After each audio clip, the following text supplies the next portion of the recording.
Hello Philippines, hello world, hello Kitty, and hello sa akong ilok. Good morning, good morning, good morning, good morning, everything. Guys, nag-curious lang yun ko ba na nagulat ko kang mama ba kay nag-arrange pa siya sa iyang flowers dito.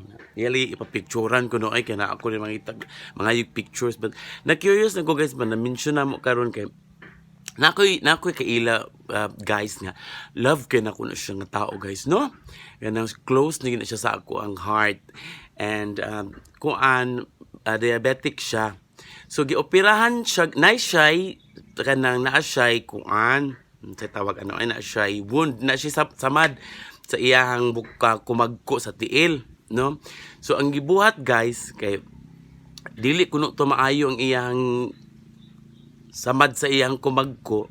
So ang gibuhat sa doktor is giputol iyang tudlo, no? Giputol iyang tudlo. Dili na nagikukuno to siya ayo iyang samad. So, tungod kay diabetic lagi siya, no? Akong question guys ba is pag gumanog putol kung magputol na katong pinutlan, dili ka mo to siya maayo. Kay diabetic biya siya. So, unsa ka na po kuno itong pinat Patlo na pulo ka kuno to. Kaya dili naman maayo. Tataro na lang ka. Charing lang. Charot lang good guys. Ay no? Wala nang grilling out this morning. So, I hope nag-enjoy po ba sa kong char-char, no?